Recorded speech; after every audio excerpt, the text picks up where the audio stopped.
El sonido tiene una especie de magia. Hay criaturas que ven con el sonido, igual que algunas personas ciegas. Podemos dar forma al sonido y manipularlo para potenciar la belleza de una música. El sonido puede cambiar incluso el sabor de la comida. El sonido puede destruir tumores y pronto podría permitir tratar el Alzheimer. El sonido puede hacer levitar objetos sólidos. Nos disponemos a arrojar nueva luz sobre los misterios del sonido. Mira qué geometría. Madre mía.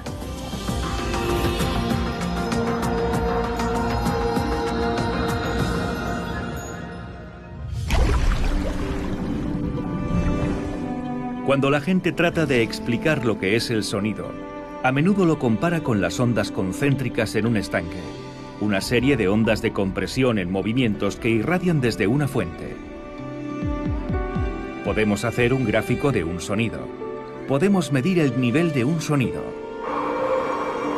Podemos grabar la intensidad de un sonido. Pero obtener una imagen visual es más complejo.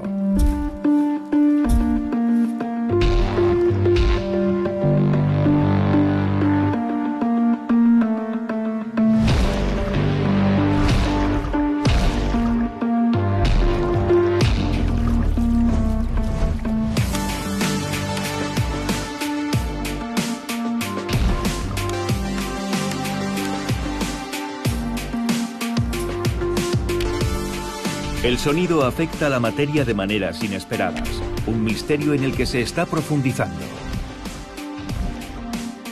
La cimática es la ciencia del sonido visible. Solo hace falta una placa de metal. Espolvoreamos un poco de arena. Lo que vemos aquí es completamente informe. Dicho de otro modo, no hay ningún tipo de patrón. Ahora cogemos un arco de violín y tocamos la bandeja con el arco de violín. Como veis, aparece una hermosa estrella en la placa. Pues bien, este patrón que se acaba de formar es el sonido que se ha hecho visible. Es casi mágico. Y ahora mirad lo que pasa cuando hacemos vibrar la placa con un piano eléctrico.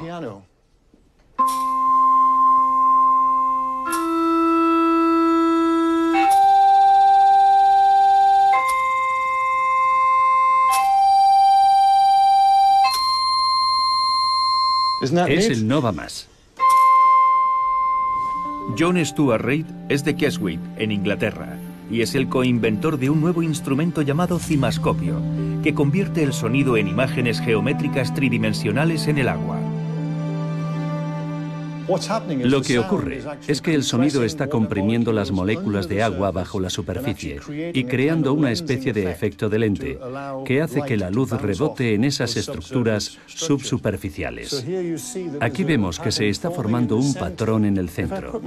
Si meto el dedo, podéis ver lo que ocurre, que el patrón se deshace por completo. El patrón ha desaparecido, se ha sumido en el caos.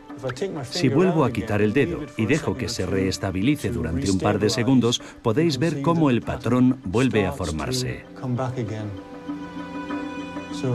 ¿Verdad que es interesante? Aquí tenemos el hermoso canto de la ballena jorobada.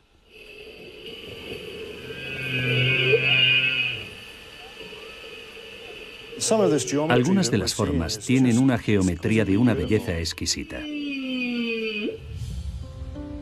Si nos fijamos en otras imágenes del cimascopio, vemos que muchas de las figuras recuerdan formas de vida primitivas del océano. El cimascopio podría ayudarnos un día a determinar si se trata solo de una coincidencia fascinante o un auténtico avance en biología evolutiva. Al hilo de la evolución, el sonido se ha convertido en un sistema de alerta primario porque podemos oír el peligro antes incluso de verlo.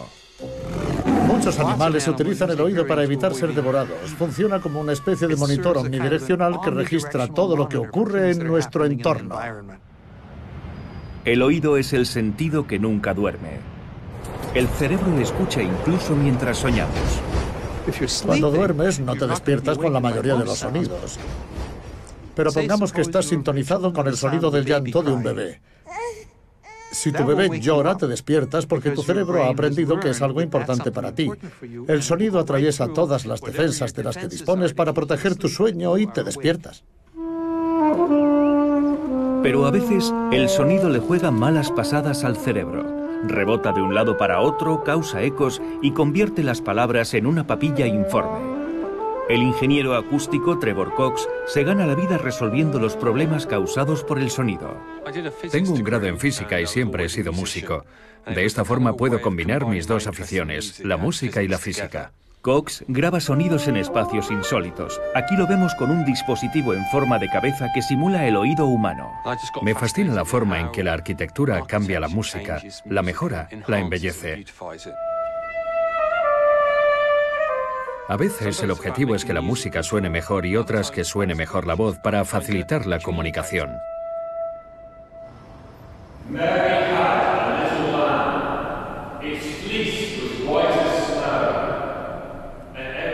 En el Ayuntamiento de Manchester, en Inglaterra, Cox nos explica los problemas de audición causados por la reverberación.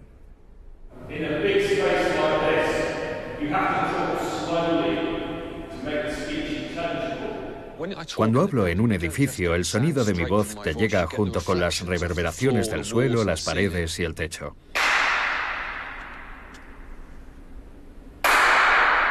Y cada reverberación llega al oído en un momento ligeramente diferente. Y eso amplifica mi voz. Es una de las razones por las que es muy fácil proyectar la voz en un espacio como este. Pero no para dar un discurso, porque las palabras se solapan, ya que cada palabra permanece en el aire y se fusiona con la siguiente haciéndola ininteligible.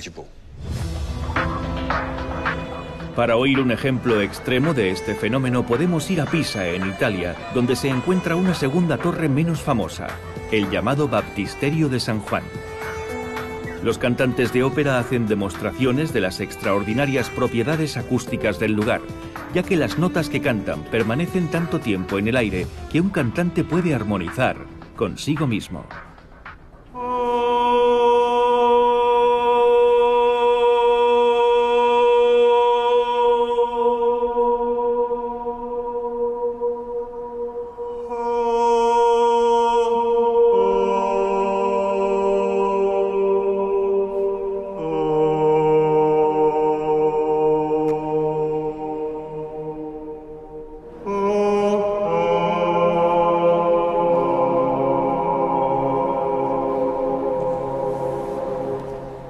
Cada nota dura la friolera de 9 segundos.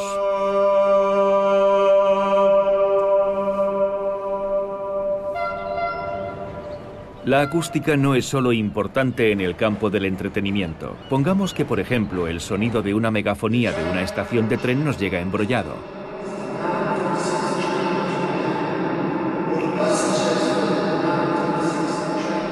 Los pasajeros podrían perder algo más que el Orient Express. Si hay que evacuar a la gente por un incendio o por una alerta de bomba, hay que poder oír los anuncios hechos por la megafonía.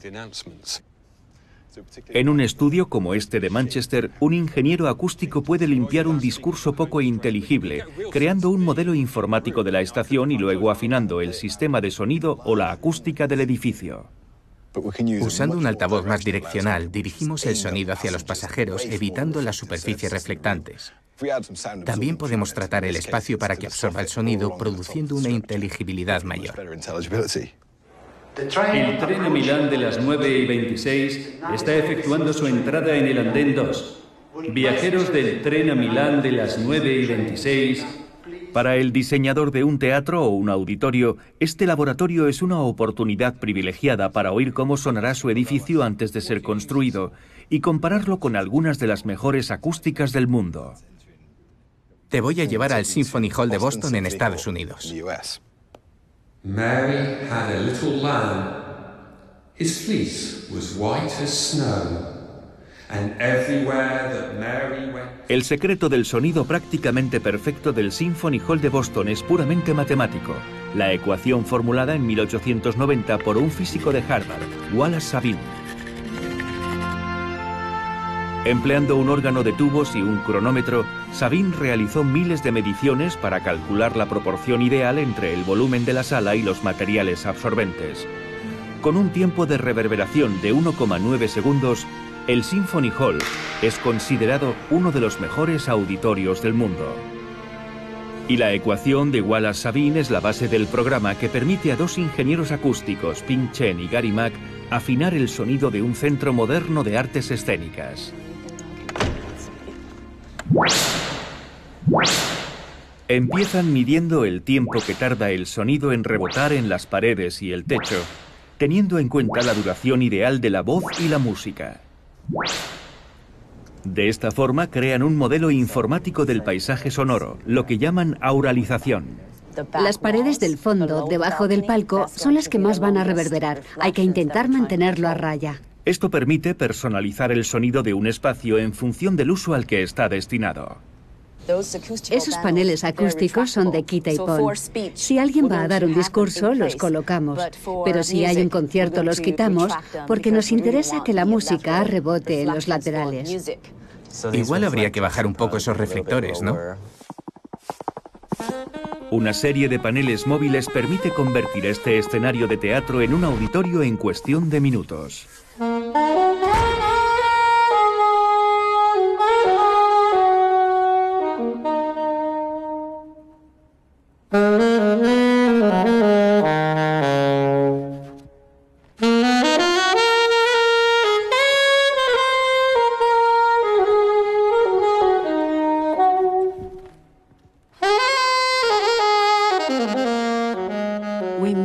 Hacemos que el espacio suene como tiene que sonar.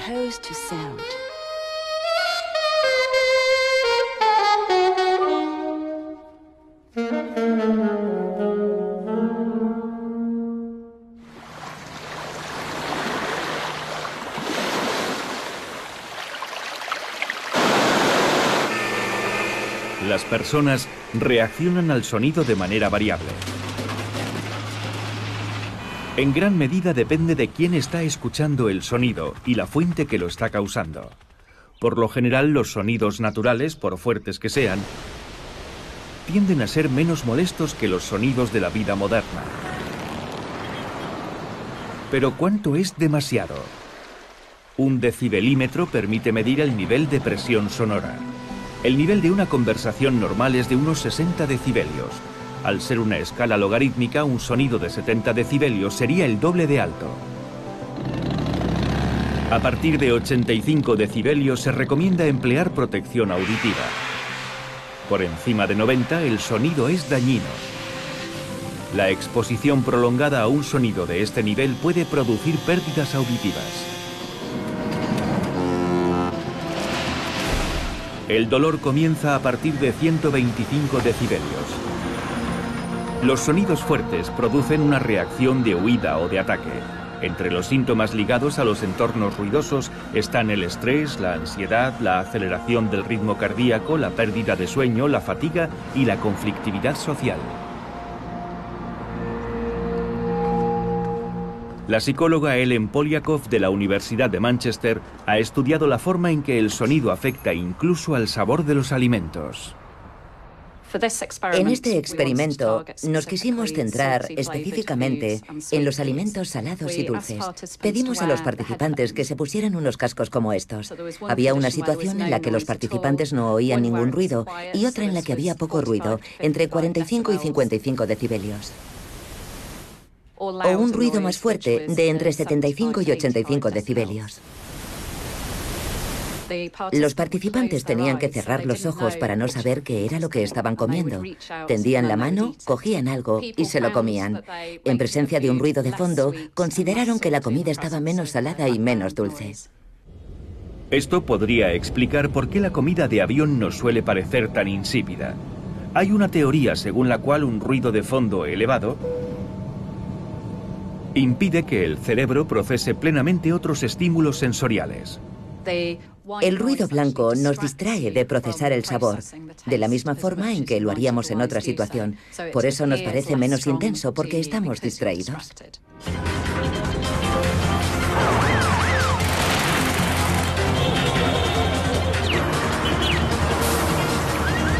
El volumen del sonido está cambiando constantemente en todas las ciudades del mundo.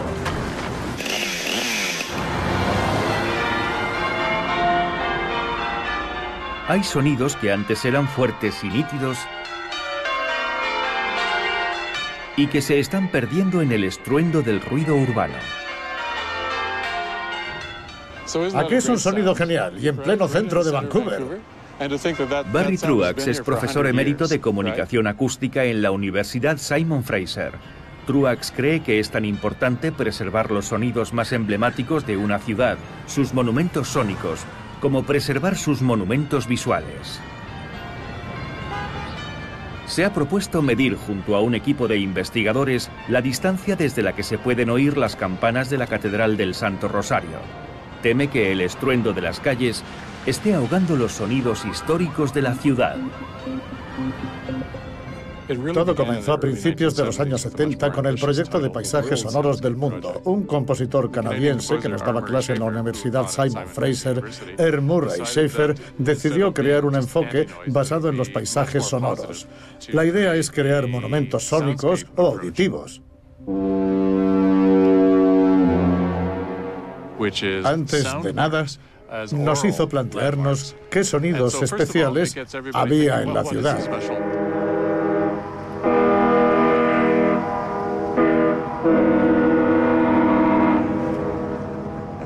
Y aquí lo tenemos, uno de los sonidos más característicos de Canadá, las primeras 4 notas del himno nacional. Desde hace unos 50 años, ese sonido se ha convertido en parte importante del paisaje sonoro de Vancouver y es uno de los sonidos más reconocibles fuera de Vancouver.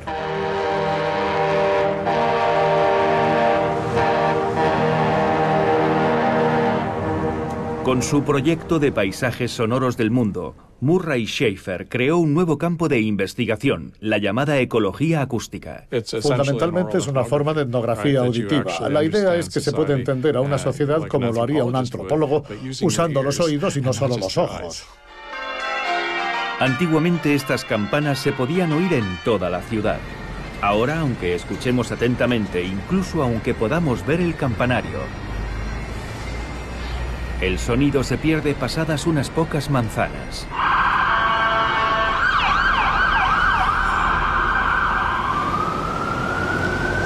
Ya lo veis, la diferencia entre el mundo acústico y el mundo mecánico. Media manzana. Hace 100 años podían decir que oían las hermosas campanas de la Catedral del Santo Rosario en la zona de Hillcrest y también en la zona sur de Vancouver. ¿Y sabéis a cuántos kilómetros están? Hace 100 años la Catedral del Santo Rosario era uno de los edificios más altos de la ciudad. Hoy está perdido en una jungla de cemento.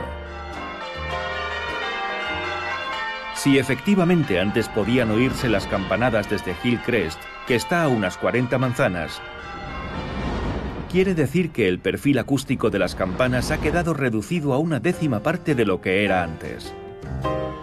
Pero esto es solo un detalle. Hace un siglo el sonido de las calles de Vancouver era completamente diferente.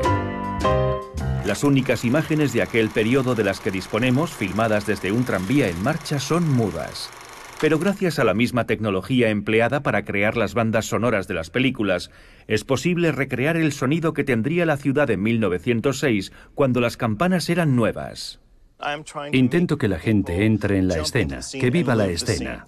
Así que me dije, quizá lo mejor sea interpretar los elementos de la escena y ver qué escuchamos.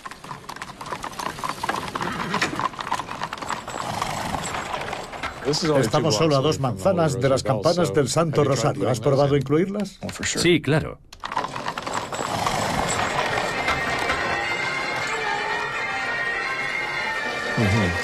Ya veo. ¿Te das cuenta? Ahora son mucho más audibles. El tráfico no se impone tanto como hoy. Todo está a una escala muy humana. Eso que hacen los peatones de pasar corriendo delante del tranvía parece francamente peligroso. Claramente cuentan tanto con sus oídos como con sus ojos para saber lo que está pasando. Los sonidos son claros y nítidos y ya no están dominados por un único sonido como pasa hoy con el tráfico. La teoría de Truax es que las ciudades siempre han sido ruidosas, pero en aquel entonces era un nivel de ruido con el que se podía convivir. Dando un paseo por Venecia podemos hacernos una idea de cómo sonaban las ciudades antes de la Revolución Industrial. Una vez nos alejamos del rumor de los vaporetos y nos adentramos en los estrechos canales de la ciudad, los llamados ríos, podemos oír el mundo tal y como sonaba antes de la invención de la combustión interna. En vez de motores de gasolina y diésel, oímos voces y pisadas.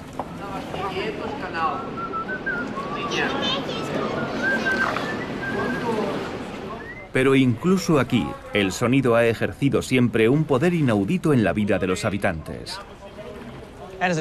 Me sorprendió mucho descubrir que los habitantes estaban siempre a la escucha de su ciudad, pendientes de las múltiples formas en que les habla la ciudad. El historiador de arte Neal Atkinson está fascinado con la forma en que el sonido estructuraba la jornada antiguamente. Mucho antes de que existieran la radio, la televisión e Internet, e incluso la Catedral del Santo Rosario de Vancouver, las campanas eran uno de los principales medios de comunicación. Antes de que la gente tuviera reloj, el sonido de las campanas controlaba cada uno de los momentos del día. Y no lo producían solo las iglesias. Por ejemplo, la marangona, que es la campana grande que hacen sonar en esa torre, indica que los estibadores tienen que ir al arsenale. Y durante el día tocan las campanas para asegurarse de que los magistrados están en el ayuntamiento y los abogados y los juristas están en los tribunales. Para cuando dejan de sonar las campanas, todos tienen que estar en sus puestos. Así que hay una especie de organización acústica o de coreografía de lo cotidiano que marca el ritmo de la ciudad. Lo mismo ocurría en otras ciudades del Renacimiento como Florencia. El primer ayuntamiento de la ciudad tenía un campanario que rivalizaba con el de la principal catedral de la iglesia. La campana del gobierno tenía que ser la más grande y ruidosa, y estar en una torre lo bastante alta como para asentar su legitimidad y autoridad sobre la ciudad. Lo que hacía el régimen era insinuarse acústicamente en medio de los sonidos que la iglesia cristiana llevaba siglos produciendo.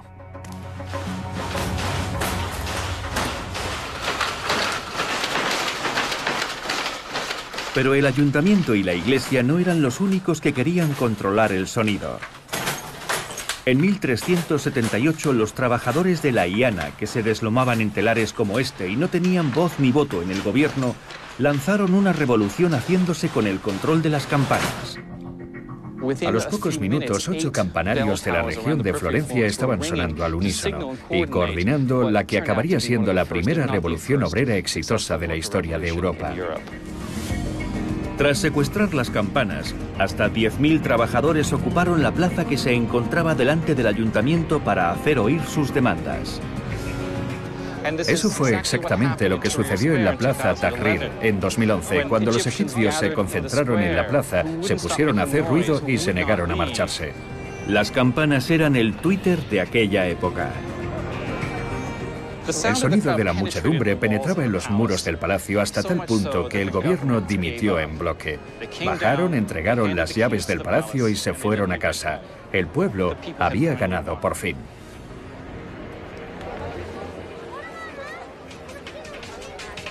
El ruido es un subproducto de la actividad humana. Así pues, el silencio o el uso de tecnologías más silenciosas se ha convertido en un lujo en el bullicio de nuestras ciudades. No se nos puede oír a distancia. Tampoco se nos puede oler. Sheldon Rideout, de Vancouver, ha creado una compañía de paisajismo que no emplea una sola herramienta que funcione con gasolina. Antes usábamos motores de 2 tiempos y estábamos atrapados en un muro de sonido y una capa de polvo. Ahora solo acabamos cubiertos de polvo. Al principio, la nueva compañía de Rideout empezó a hacerlo todo a mano, hasta que cambió la tecnología. Ahora nuestro equipo eléctrico funciona con baterías de litio. Somos los Tesla de los cortacéspedes. Es cierto que el nuevo equipo sigue haciendo ruido, pero solo la mitad del que haría un motor de combustión interna. Siempre me venían con lo mismo. Estamos hartos del ruido, estamos hartos del olor, estamos hartos de tener que interrumpir nuestra jornada cada vez que aparece una empresa de paisajismo. Es imposible escapar del ruido, pero siempre se puede reducir para moderar los niveles de estrés. Estamos hablando de algo que afecta a todo el mundo. Da igual que digas, no pasa nada, ya me acostumbraré o algo por el estilo. Siempre tiene un efecto tanto fisiológico como psicológico y afecta a la comunicación. En muchos casos, nuestro paisaje sonoro es sinónimo de calidad de vida. ¿Y si el sonido fuera nuestro principal medio para encontrar comida? Nuestro principal método de supervivencia. Es el caso del murciélago moreno. Los murciélagos son unos animales estupendos y tienen que arreglárselas sin la vista. James Simmons es profesor de biología en la Universidad Brown en Providence, Rhode Island.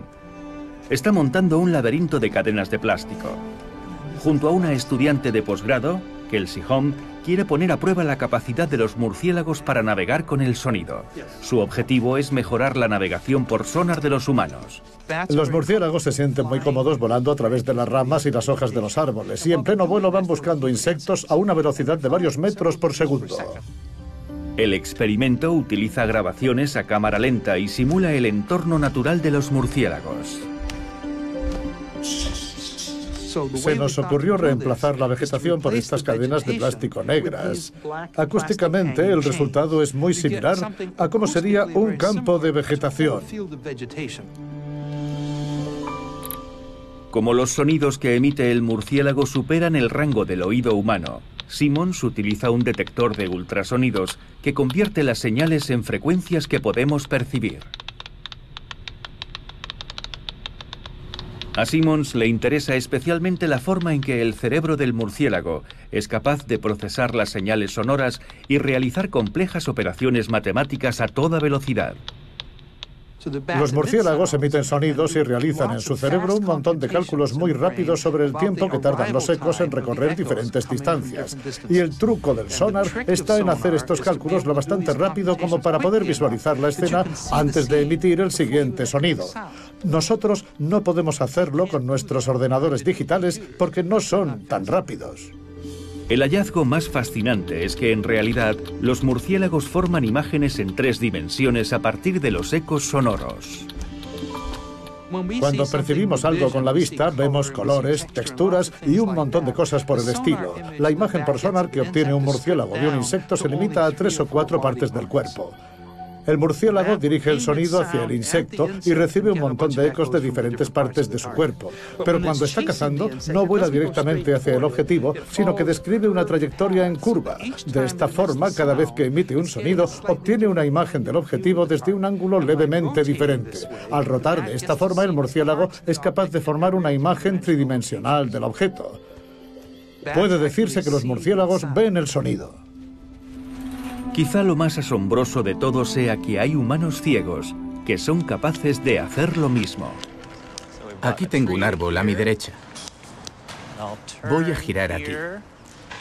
A los 13 meses de edad, Daniel Kish sufrió un cáncer llamado retinoblastoma y perdió ambos ojos. Instintivamente empezó a emitir chasquidos con la lengua y desarrolló un sistema de ecolocalización similar al de los murciélagos. Los chasquidos que oímos proceden de su boca, no del repiqueteo de su bastón. Estamos ante un gran espacio abierto, pero nos estamos acercando a una estructura. Ha bautizado su método como Sonar Flash. El Sonar Flash se ha convertido en el principal medio de navegación de Kish. En mi caso no es algo que hiciera conscientemente. Tan solo es una consecuencia de mis experiencias de niño. Lo que obtengo es una imagen de un campo de 360 grados. La estructura del tejado bajo el que nos encontramos no es totalmente sólida por algún motivo. Tiene aberturas. Deben de ser unos listones o... Yo lo describo como una geometría borrosa de figuras móviles y dinámicas. Tienen una profundidad, un contorno, un carácter y me dan información sobre su posición y su densidad. También puedo oír las cosas que hay a la vuelta de la esquina y puedo oír las cosas a través de los objetos. Las cosas tienen una especie de omnipresencia.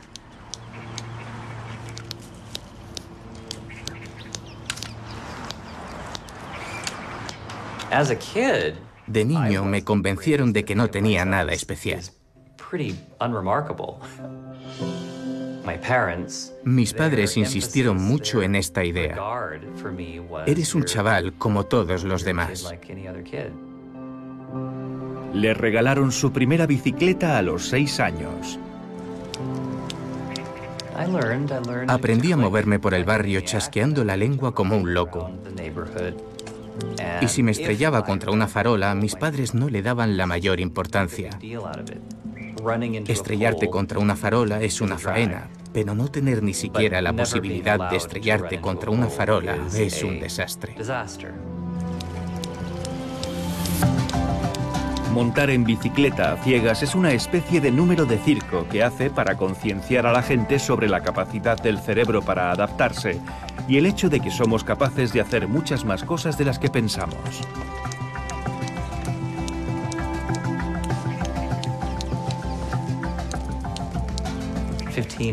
Hace 15 años era algo inaudito. Si cerráis todos los ojos un momento, podéis aprender cómo funciona el sonar flash. Y ahora hay científicos estudiándolo, instructores que quieren enseñarlo e invidentes que quieren aprenderlo. Poder navegar cómodamente en cualquier entorno y bajo cualquier circunstancia. No hay nada más fundamental para la libertad. Le pedimos que nos hiciera un dibujo recreando de memoria cómo se imaginó el lugar basándose exclusivamente en el sonido de sus chasquidos. Aquí voy a dibujar una rayita y... Nunca había puesto los pies en este pabellón hasta hoy. Y luego había otra columna aquí en medio. Estáis poniendo a prueba mi talento artístico, ¿eh? ¿Qué? ¿Digo tachán? ¿Tachán? La precisión de la imagen es asombrosa. Esto demuestra que, efectivamente, se produce un proceso de formación de imagen, solo que usando el sonido en vez de la luz, para crear las imágenes. Vale. Pues tenía razón sobre lo del tejado. Así pues, los humanos pueden ver con el sonido igual que los murciélagos. Pero los murciélagos tienen una ventaja, no les afecta el sonido.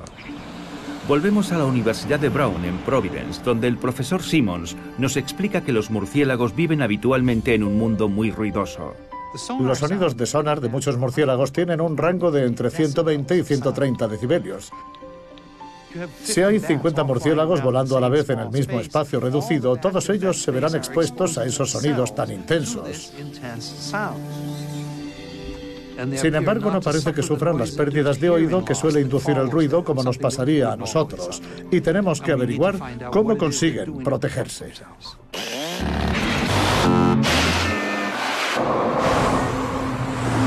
A lo largo de nuestra vida, los sonidos fuertes causan daños físicos a nuestro oído interno. Las diminutas células pilosas de la cóclea convierten las ondas sonoras en señales eléctricas que viajan al cerebro.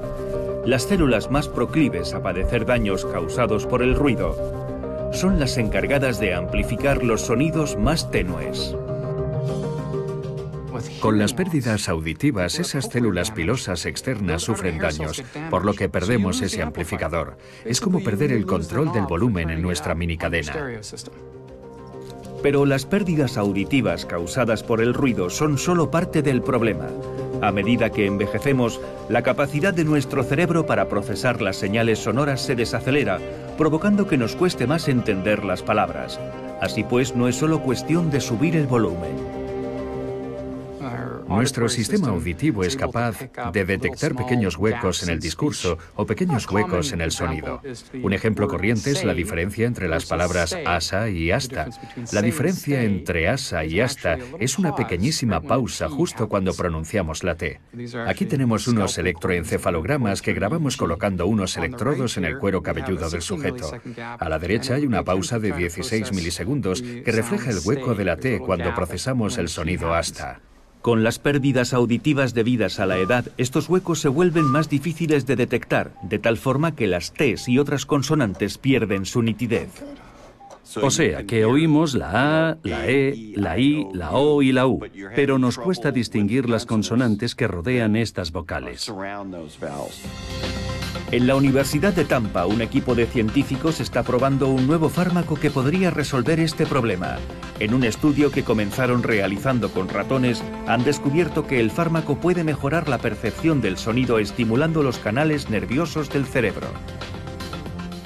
Hay unos pequeños canales que procesan el potasio, y las neuronas requieren una concentración adecuada de potasio. El nuevo fármaco aporta potasio a estos canales que procesan el sonido. A medida que nos hacemos mayores, el número de canales se reduce. Y este fármaco aumenta la actividad o el rendimiento de los canales restantes. Ahora le vamos a efectuar unas cuantas pruebas electroencefalográficas. Tras el éxito de las pruebas realizadas con ratones, la Administración de Alimentos y Medicamentos de Estados Unidos aprobó una segunda fase de pruebas clínicas con seres humanos. Lo que haremos será colocar un casco de electrodos al sujeto y someterlo a una serie de sonidos de distintas fuentes. Queremos ver los cambios que se producen en el proceso central de audición. El proceso de criba de pacientes potenciales para probar el fármaco se centra en sujetos que tienen dificultades para detectar esos huecos en el sonido. Pacientes a los que les cuesta oír las consonantes y entender ciertas palabras, sobre todo en un entorno ruidoso. Cuando oiga el pitido agudo, le voy a pedir que le dé a la barra espaciadora. ¿De acuerdo? Y es que el fármaco está ideado para hacer que las palabras sean más claras, no más altas. Ese es el objetivo ideal de nuestro estudio. Conseguir mejorar su capacidad de descifrar las palabras, de entender lo que se les dice en entornos ruidosos. En el futuro, una pastilla podría reparar las pérdidas auditivas. El futuro del sonido casi parece mágico. Las ondas sonoras emitidas por un grupo de altavoces pueden hacer levitar objetos sólidos. Concentrando el sonido en direcciones opuestas, los investigadores han logrado crear lo que se conoce como ondas estacionarias, que pueden mantener un objeto suspendido en el aire. Los gráficos flotantes en 3 dimensiones, la microgravedad y la investigación farmacológica son solo algunas de las posibles aplicaciones futuras. El sonido ya ha transformado la medicina. Por ejemplo, cuando los investigadores del Hospital Brigham de Mujeres de Boston combinaron un escáner de resonancia magnética con un dispositivo de ultrasonidos. Nadie ignora que las ecografías se utilizan como herramienta de imagen para las parejas que esperan un bebé. Este equipo está usando el sonido para extirpar tumores. Es un tipo de cirugía que no requiere practicar un solo corte ni derramar una sola gota de sangre. Nos disponemos a iniciar el tratamiento. Vamos a tratar su fibroide uterino. Concentramos el haz de ultrasonidos en el tejido, de la misma forma en que concentraríamos los rayos del sol con una lupa. De esta forma, las ondas sonoras causan una vibración local de las moléculas del tejido. Ese movimiento produce un calentamiento local, y ese calentamiento puede matar las células de la zona. La contribución clave de la resonancia magnética a este tratamiento es la termometría. Es la única herramienta de imágenes con esta propiedad. De esta forma podemos ver en tiempo real los cambios en la intensidad de las señales. Aquí en esta zona se ha vuelto blanca, lo que indica que la energía se está depositando dentro del fibroide. Superando los 55 grados centígrados, las células están muertas. Pero esto es solo el principio. Los ultrasonidos concentrados guiados por resonancia magnética pueden acabar con los dolores causados por el cáncer de hueso. Se están llevando a cabo ensayos clínicos con el cáncer de próstata, el de mama y muchos más. El ensayo clínico más apasionante que se está llevando a cabo ahora mismo se propone erradicar el temblor intencional. El temblor intencional ocurre cuando un paciente padece temblores en la mano y se vuelve incapaz de escribir o comer. Y con esta técnica, enfocada a la parte correcta del cerebro, se pueden atajar inmediatamente esos temblores. Gracias a esta técnica, ahora se puede usar un transductor para enviar ultrasonidos al cerebro de forma no invasiva. Y eso tiene una serie de ramificaciones de lo más apasionantes. Por ejemplo, en Brisbane, Australia, se está probando otro tipo de ultrasonido para tratar a los pacientes con Alzheimer. Jürgen Gotz y Gerhard Leininger han diseñado un experimento con ratones nacidos con una mutación genética que produce las placas amiloides responsables del Alzheimer. Al ser animales curiosos por naturaleza, los ratones normales tenderán a explorar las 3 partes de un laberinto en forma de Y. Pero los ratones con Alzheimer son incapaces de recordar dónde han estado antes y tienden a explorar el mismo sector una y otra vez. Los pulsos ultrasónicos abren suavemente la barrera que protege el cerebro de las infecciones, permitiendo que una proteína de la sangre estimule las células responsables de la eliminación de desechos, que así pueden eliminar los grumos de placa tóxica. Hemos usado ultrasonidos pulsados, y al ser pulsados el tejido no se recalienta. Tras el tratamiento por ultrasonidos, cuando los ratones vuelven a entrar en el laberinto, son capaces de explorarlo igual que los ratones sanos. Y lo mejor de todo es que asistimos a una restauración de las funciones de la memoria. Básicamente, el ratón es capaz de recobrar las funciones que tendría un ratón sin Alzheimer. Y estoy convencido de que un día podremos trasladar a los humanos lo que hemos descubierto con los ratones.